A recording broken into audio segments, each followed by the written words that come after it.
जैसे छोटे बच्चों को माँ बाप खिलौने देते हैं कि बच्चे इसमें खेलते रहे, बिजी रहे, खुशी मनाए, तो बाप दादा ने हमको कितना ज्ञान का खजाना दिया, तीनों कालों का, तीनों लोकों का और सारे सृष्टि चक्र का ज्ञान दिया, और यही बताया कि बच्चे बस तुम अब सत्युग में पहुंचे के पहुंचे, बीती है अज्ञान अंधेरी, कलयुग जाने वाला है, अपने आप को कहो, दूसरों को कहो, जाग उठा है भारतवासी, सतयुग आने वाला है।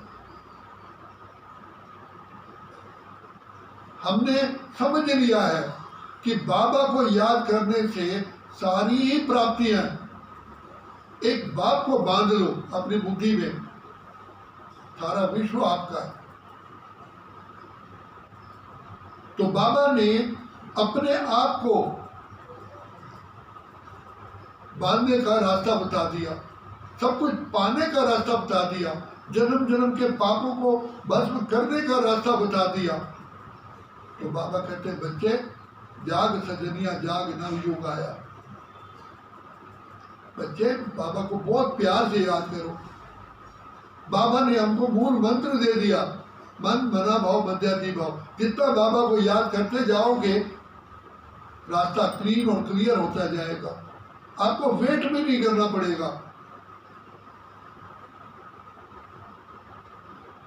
तो बाबा कहते हैं बच्चे चाहे इस संसार के अंदर कोई कितना भी पावरफुल आदमी हो, लेकिन तुमसे पावरफुल कोई है ही नहीं, क्योंकि तुम्हारे मुट्ठी में, तुम्हारी बुद्धि में बाबा आ गया। तो जिसकी बुद्धि में बाबा हो उसके लिए सारा संसार उसी का है। इसलिए कहा तुम्हें पा के हमने जहां पा लिया, जमीन तो जमीन आसमां पा लिया। हर चीज अपने हम पा सकते हैं, जन्म जन्म की हम अपनी प्यास बुझा सकते हैं, जन्म जन्म के लिए खुशियों का खजाना जमा कर सकते हैं।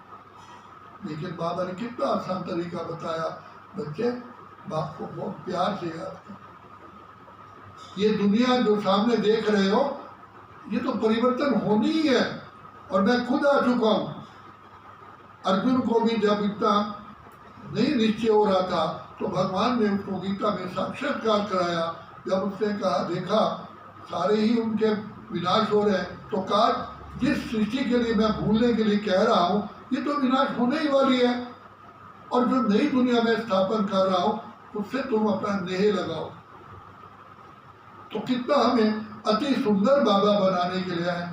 हमें मुझे एक बात याद आ रही है, एक बार मैं कृष्ण सीरियल देखने गया तो वहाँ पर राधा बरसाने से आती है नंदगांव में, तो कृष्ण बगीचे में घूम रहा होता है, उसको देख करके, उस सौंदर्य को देख करके वो सब कुछ भूल जाती है। इतना सुंदर, इतना सुंदर। तो पूछे कि आपका नाम खाना, वो इतनी हो गई भूली, फिर भूल गई। फिर थोड़ी देर बाद पूछती है कि माफ करना आपका नाम, फिर उन्हें बताया। फिर लास्ट में कहते हैं माफ करना मैं भूल गए। पहले मैंने कहा कान को पकड़, नाक को पकड़, कहा नाम। तो इतना सुंदर श्रेष्ठाचारी दुनिया में बाबा हमको ले जा रहा है, जो जिसके लिए देख देख मन पुलकित तो होगा। वो हम ही तो थे, हमारे दर्शन करने के लिए आज संसार कितना लालायित है, कितना इच्छुक है। तो बाबा कहते हैं बच्चे मैं तुमको ऐसा बनाने के लिए, लेकिन इसके लिए निश्चय निश्चय निश्चय निश्चय। कौन पढ़ा रहा है? भले साधारण तन है, इसलिए गीता में कहा मुझे साधारण रूप में आए हुए को देख करके मूढ़मती और मंद बुद्धि लोग नहीं पहचानते। इसलिए गुरु द्रोणाचार्य ने, अश्वत्थामा ने, कृपाचार्य ने कोई पहचान पाए।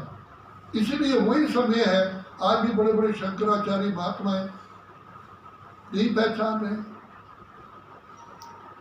आए हैं मधुबन में, महिमा की है, शताब्द हो गए, हैरान हो गए। लेकिन उसके बाद बाबा ने जैसे कहा ना कि अगर वो अभी मान जाए तो उनके शिष्य कहेंगे कि भाई आज तक आप लोगों ने हमें मिसगाइडेंस में रखा, तो इसलिए बताते नहीं।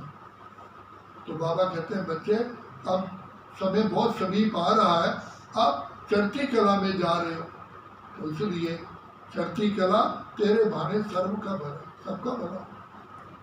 और यही समय है कि वही याद रखना, यही समय है बाबा से वरदान पाने का, खुशियाँ मनाने का और जन्म जन्म के लिए अपनी झोली भरने का।